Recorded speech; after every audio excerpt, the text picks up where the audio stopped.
Përshëndetje të nderuar miqtë e mi, përshëndetje të dashur zonja dhe zotrinj.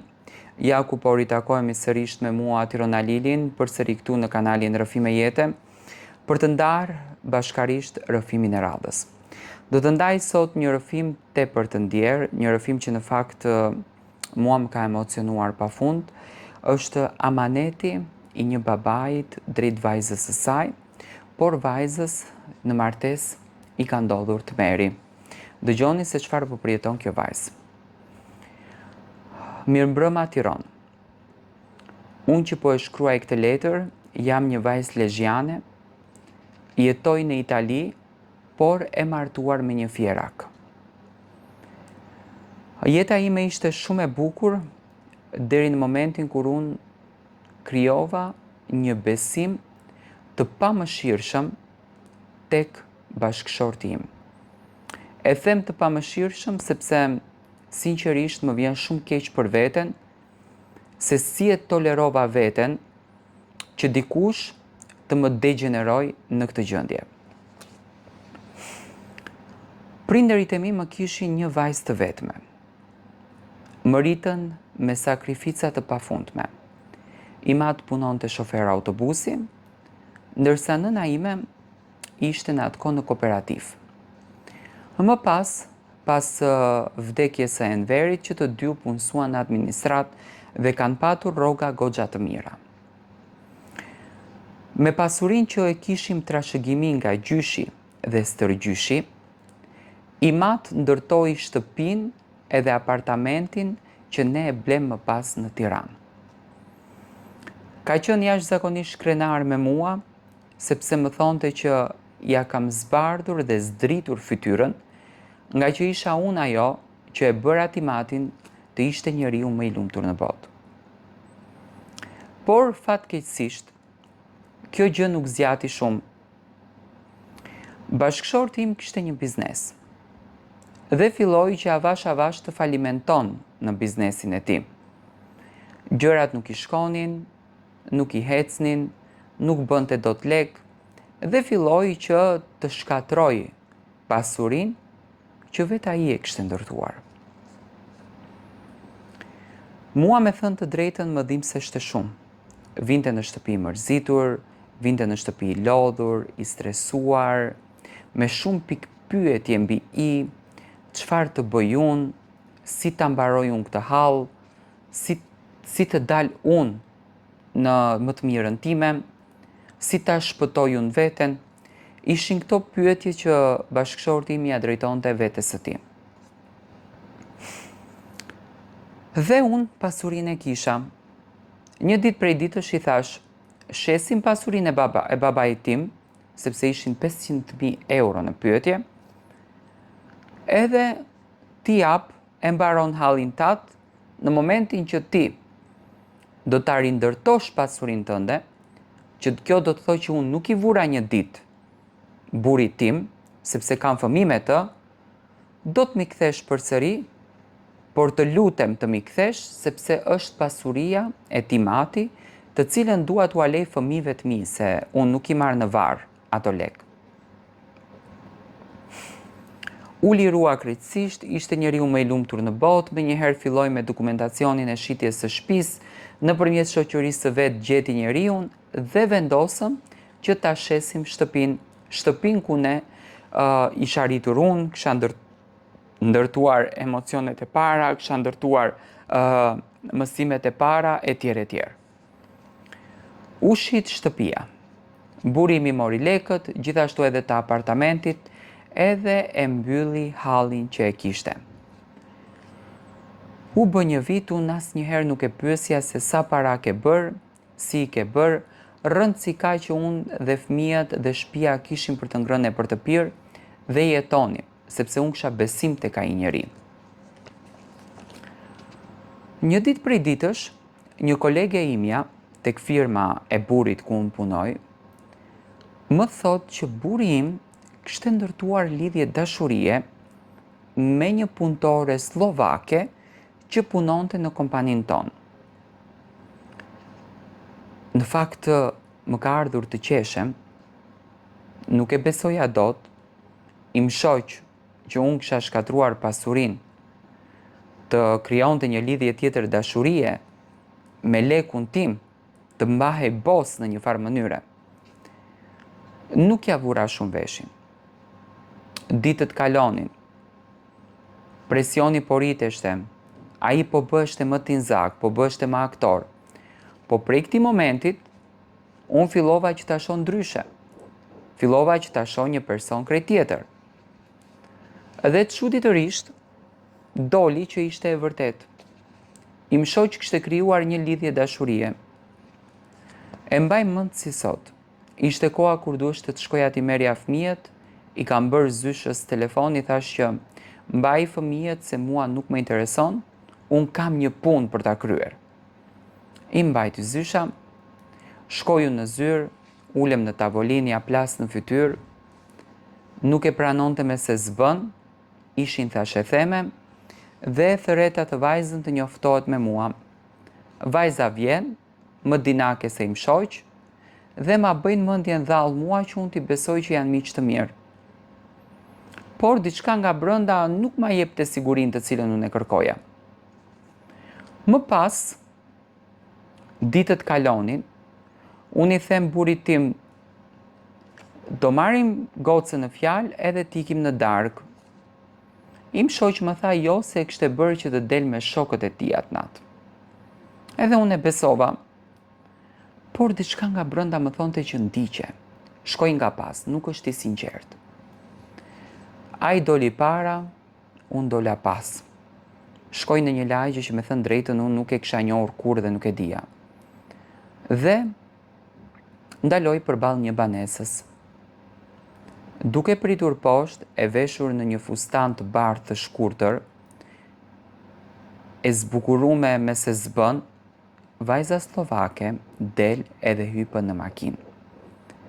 Aty më unë binda që im shoq nuk e ka shoqe, por e ka të dashur vajzën në fjalë. Ditët kalonin dhe unë vetëm e kuptoja edhe më shumë. Darka romantike, momente të bukura, por ai filloi që të bëhet kokfort edhe nuk i plaste më për familje. Tani jam në një frikë të madhe. Nëse unë e lë burrin tim se për ta dash nuk e dua më, sepse është njeriu që i ndihmova dhe ma ktheu shpinën, por nëse e lë burrin tim, a do t'i marr vallë këto 500.000 euro? Në fakt, kjo është pyetja që kjo zonjë nderuar adreson kundër drejt jush.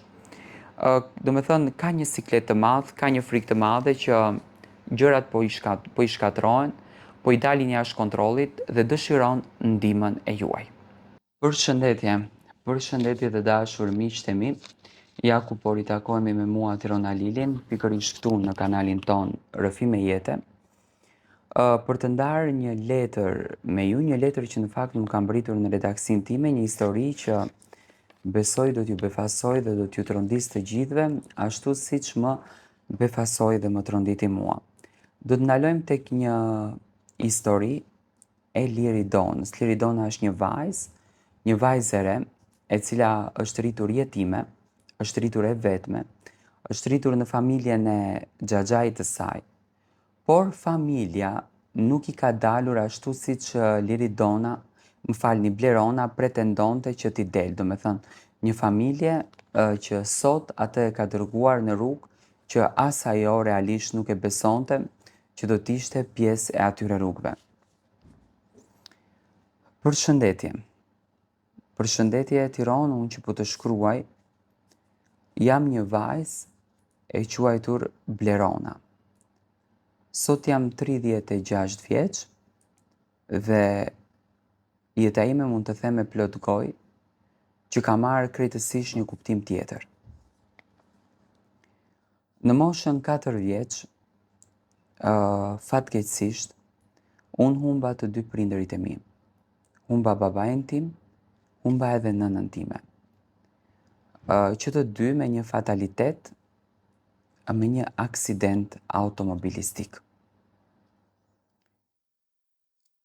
Unë nuk e mbaj mend atë ditë, sepse kam qenë shumë e vogël, por familjarët e mi më kanë interpretuar një histori që në të vërtet ishte një dramë e vërtet. Një histori që në të vërtet ishte një tmerr i papar që edhe unë nuk e besoja që ekzistojnë gjëra të tilla.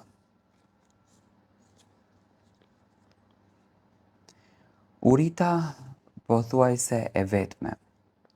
U rita pa dashurinë e nënës, u rita pa dashurinë e babait, por u rita gjithmonë duke biseduar me hënën, duke biseduar me yjet dhe duke ju dhënë në yjeve ato se çfarë unë nuk arija do t'i them edhe nuk arija do t'i ndjej. Ishte një tmerr i vërtet të ritesh e vetme. Mbaj mend si e vogël shkoja në shkollë dhe askush nuk më thonte qofte edhe një mirëmëngjesi.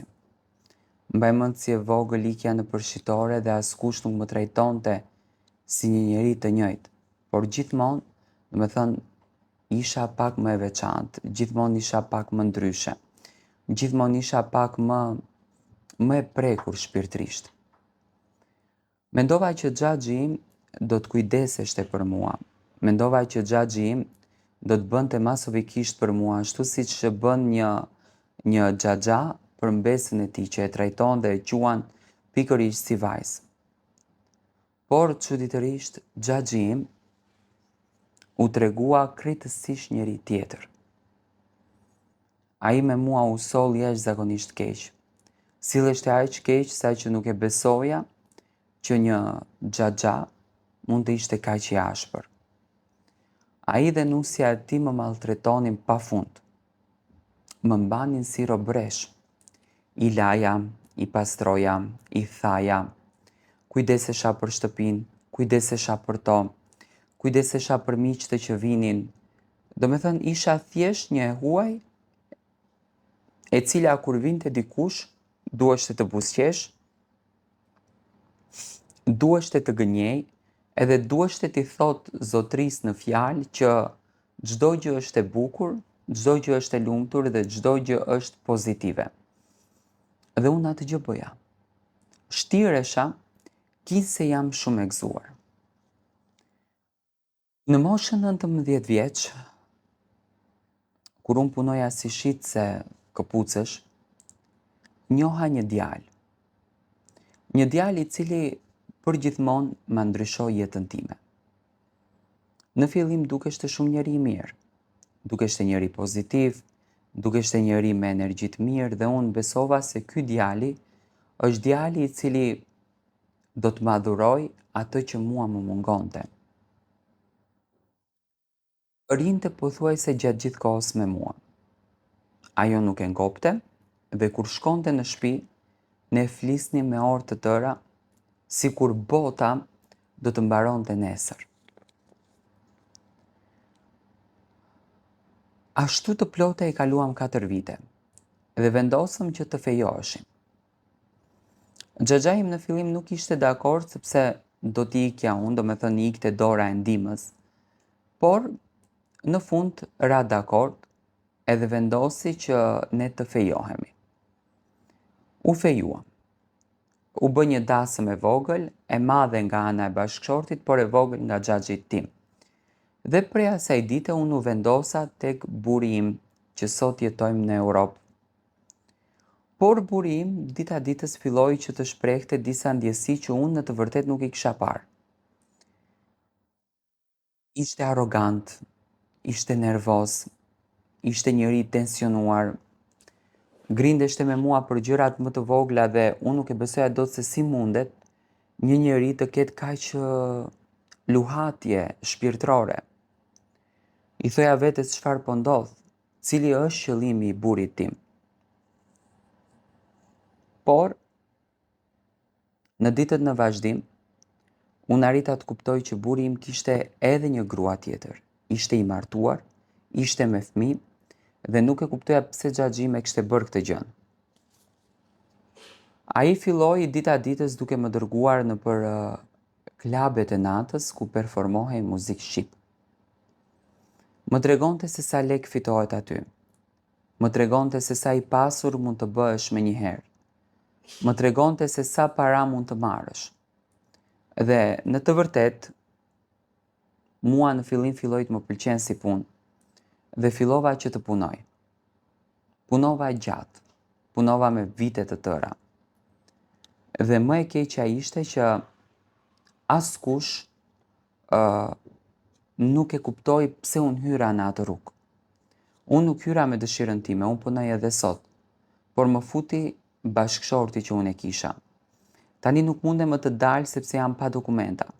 Në momentin e parë që të iki në Zvicër, nga që jetoj me viza, mua do të më denoncojnë dhe do të më burgosin, sepse unë punoj në të zezë, nga që vizën nuk e kam për punë.